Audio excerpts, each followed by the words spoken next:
Welcome back to my channel. ಇವತ್ತು Sunday ನಾನು day vlog start ಮಾಡ್ತಿದ್ದೀನಿ. ಈಗ ಆಲ್ರೆಡಿ ಮಧ್ಯಾಹ್ನ 1 o'clock ಆಗ್ತಿದೆ. ಆಲ್ಮೋಸ್ಟ್ 12 o'clock, ಇನ್ನು 1 o'clock ಆಗಿಲ್ಲ, 12 o'clock ಆಗಿದೆ. ಆ್ಯಂಡ್ ನಾನು ನಿನ್ನೆ ವ್ಲಾಗಲ್ಲಿ ಹೇಳಿರೋ ಪ್ರಕಾರ ನಿನ್ನೆ ಅಪ್ಪ ಅಮ್ಮನ ನಾವು ಇನ್ವೈಟ್ ಮಾಡಿದ್ವಿ. ಸೊ ಇವತ್ತು ನಾನ್ ವೆಜ್ ಊಟಕ್ಕೆ ಅವ್ರು ಇನ್ವೈಟ್ ಮಾಡಿದ್ದಾರೆ. ಅದಕ್ಕೆ ಅಂತೇಳ್ಬಿಟ್ಟು ಇವಾಗ ಲಂಚ್ಗೋಸ್ಕರ ಅಲ್ಲಿ ಅಪ್ಪ ಅಮ್ಮ ಮನೆಗೆ ಹೋಗೋಣ ಅಂತೇಳ್ಬಿಟ್ಟು ಇವಾಗ ರೆಡಿ ಆಗಿದ್ದೀವಿ. ಬಟ್ ನಾನು ಶ್ರೀ ಸ್ವಲ್ಪ ಬೇಗನೆ ಹೋಗ್ತೀವಿ. ಇನ್ನು ಅಪ್ಪ ಅಮ್ಮ ಅತ್ತೆ ಮಾವ ಅಕ್ಕನ ಅವ್ರನ್ನೆಲ್ಲ ಕರ್ಕೊಂಡು ಹೋಗೋದಕ್ಕೆ ನಾವು ಅಪ್ಪನೇ ಬರ್ತಾರೆ ಆಟೋದಲ್ಲಿ. ಸೊ ಅದಕ್ಕೆ ಫಸ್ಟ್ ನಾನು ಶ್ರೀ ಹೋಗ್ತೀರಿ. ಆಮೇಲೆ ಇನ್ನು ಮಿಕ್ಕಿರೋ ಕ್ಲಿಪ್ಪಿಂಗ್ಸ್ ಎಲ್ಲ ತೆಗಿತೀನಿ. Stay tuned. ಸೊ ನಾವಿವಾಗ ಅಮ್ಮನ ಮನೆಗೆ ಹೋಗ್ತಾ ಇದ್ದೀವಿ. ನಾನು ಆಲ್ರೆಡಿ ಹೇಳ್ದಂಗೆ ನಾವಿಬ್ಬರು ಸ್ವಲ್ಪ ಬೇಗ ಹೋಗ್ತಾ ಇದ್ದೀವಿ. ಆ್ಯಂಡ್ ಮನೇಲಿರೋರನ್ನ ಅಪ್ಪ ಪಿಕ್ ಮಾಡ್ತಾರೆ. ನಾವು ಯಾತಕ್ಕೆ ಬೇಗ ಹೋಗ್ತಾ ಇರೋದು ಅಂದರೆ ಹೇಳ್ತೀನಿ, ನಾವು ಯಾಕೆ ಬೇಗ ಹೋಗ್ತಾ ಇರೋದು ಅಂತೇಳ್ಬಿಟ್ಟು. ಆ್ಯಂಡ್ ಅಮ್ಮ ಹೋಗೋಷ್ಟರಲ್ಲಿ ಇನ್ನೂ ರೆಡಿ ಮಾಡ್ಕೋತಾ ಇದ್ರು. ಗೊತ್ತಿರ್ಬೋದು, ಲೇಟ್ ಆಗೇ ಆಗುತ್ತೆ ಅಮ್ಮನಿಗೆ ಹಸುಗಳಿರೋ ಕಾರಣಕ್ಕೆ. ಅದಕ್ಕೆ ಆಲ್ಮೋಸ್ಟ್ ಮಾಡಿದರು. ಸ್ವಲ್ಪ ಫ್ರೈ ಮತ್ತು ಕಬಾಬ್ ಮಾಡೋದು ಪೆಂಡಿಂಗ್ ಇತ್ತು. ಸೊ ಕಬಾಬ್ ನಾನು ಮಾಡ್ತೀನಿ ಅಂತ ಹೇಳಿದ್ದೆ. ಸೊ ನಾವು ಬೇಗ ಹೋದ್ವಿ ಅಂತ ಹೇಳಿದ್ನಲ್ಲ, ಆ್ಯಕ್ಚುಲಿ ಪೇಂಟರ್ಸ್ ಬಂದಿದ್ದರು. ಅದಕ್ಕೆ ಕಲರ್ಸ್ ಎಲ್ಲ ಸೆಲೆಕ್ಟ್ ಮಾಡೋದಕ್ಕೆ ಅಂತ ನಮ್ಮನ್ನು ಸ್ವಲ್ಪ ಬೇಗ ಬನ್ನಿ ಅಂತ ಹೇಳಿದರು. ಅದಕ್ಕೆ ಈಗ ನಾನು ಶ್ರೀ ಮತ್ತು ನನ್ನ ತಮ್ಮ 3 ಜನನೂ ಸೇರಿಕೊಂಡು ಲೈಕ್ ಯಾವ್ಯಾವ ಕಲರ್ಸ್ ಚೆನ್ನಾಗಿರುತ್ತೆ ಅಂತ ಡಿಸ್ಕಷನ್ ಮಾಡಿಬಿಟ್ಟು ಪೇಂಟರ್ ಹತ್ರ ಹೇಳ್ತಾ ಇದ್ದೀವಿ.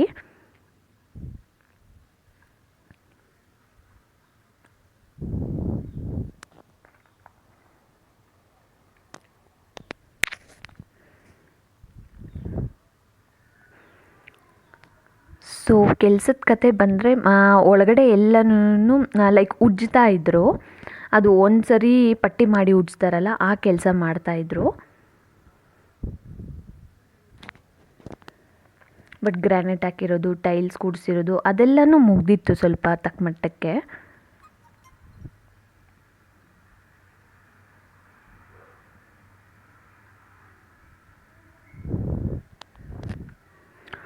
ಸೊ ಇವಾಗ ನಾನಿಲ್ಲಿ ಬಂದುಬಿಟ್ಟು ಬೇಗ ಕಬಾಬ್ಗೆ ಅಂತ ರೆಡಿ ಮಾಡ್ಕೋತಾ ಇದ್ದೀನಿ. ಆ್ಯಕ್ಚುಲಿ 2 o'clockಗೆ ನಾವು ಮೂವಿ ಬುಕ್ ಮಾಡಿದ್ವಿ. ಬಟ್ ಟೈಮ್ ಆಲ್ರೆಡಿ 1 o'clock ಆಗಿಬಿಟ್ಟಿತ್ತು. ಅದಕ್ಕೆ ಅಂತ ಸ್ವಲ್ಪ ಹರಿಬರಿನಲ್ಲಿ ಮಾಡ್ಕೋತಾ ಇದ್ದಾರೆ. ಅಮ್ಮನೂ ಅಡುಗೆ ಮಾಡ್ತಾಯಿದ್ರು ಆ್ಯಂಡ್ ನಾನು ಕಬಾಬ್ ರೆಡಿ ಮಾಡಿಕೊಂಡು ನಾನು ಕಬಾಬ್ ಮಾಡಿದೆ. ನಾವು ಆ್ಯಕ್ಚುಲಿ ಯುಗಾದಿ ನೆಕ್ಸ್ಟ್ ಡೇ ಹೊಸದಡಕ್ಕೂ ದಿನ ಈ ಥರ ಪೂಜೆ ಮಾಡ್ತೀವಿ. ಮಣ್ಣಲ್ಲೇನೇ ದೇವ್ರನ್ನ ಗೊಂಬೆ ಮಾಡಿಬಿಟ್ಟು ಈ ಥರ ಎಲ್ಲ ಪೂಜೆ ಮಾಡ್ತೀವಿ. ಸೊ ಅವರು ಆಲ್ರೆಡಿ ಬೆಳಗ್ಗೆನೇ ಮಾಡ್ಕೊಂಡಿದ್ರು.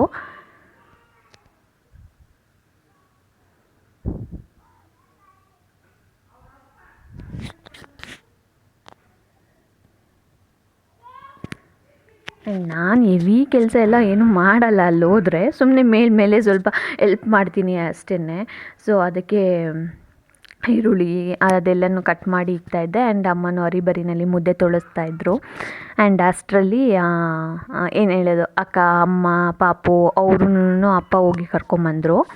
ಬಟ್ ನಂಗೆ ಟೈಮ್ ಆಗಿಬಿಟ್ಟಿತ್ತು ಅಂತೇಳ್ಬಿಟ್ಟು ಏನು ರೆಡಿ ಆಗಿದೆಯೋ ಅದನ್ನೇ ಸ್ವಲ್ಪ ಬೇಗ ತಿಂದ್ಬಿಟ್ಟು ನಾವು ಮೂವಿಗೆ ಅಂತ ನಾವು ಹೊಲ್ಟೋದ್ವಿ. ಅವ್ರನ್ನ ಅಲ್ಲೇ ಬಿಟ್ಟು ಅವ್ರು ತಿಂದ್ಬಿಟ್ಟು ಆಮೇಲೆ ಅಪ್ಪ ಮತ್ತೆ ಡ್ರಾಪ್ ಮಾಡ್ತಾರೆ ಮನೆಗೆ. ಅದಕ್ಕೆ ನಾನು ಸುಮ್ಮನೆ ಅರಿಬರಿನಲ್ಲಿ ತಿಂದ್ಬಿಟ್ಟು ನಾವು ಮೂವಿಗೆ ಹೋಗ್ಬಿಟ್ವಿ.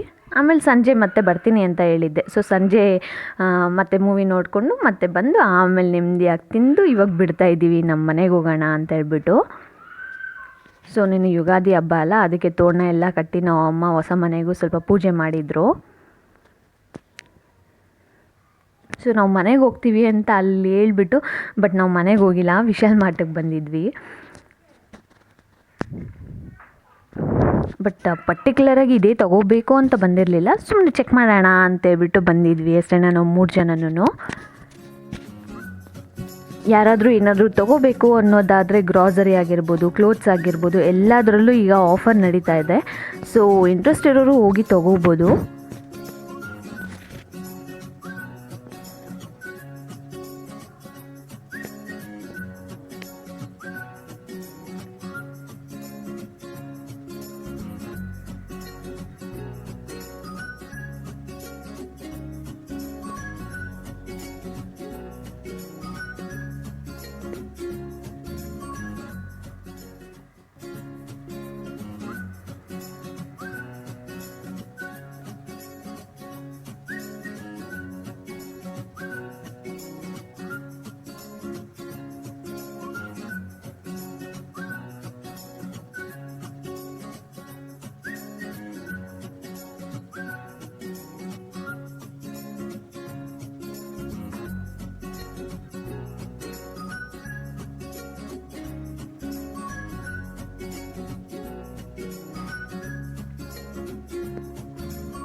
ಆಮೇಲೆ ಲಾಸ್ಟಲ್ಲಿ ನಾವು 3 ಜನನು ಫಲೂಡ ತಿಂದ್ಕೊಂಡು ಆಮೇಲೆ ಅಲ್ಲಿಂದ ಬಿಟ್ವಿ.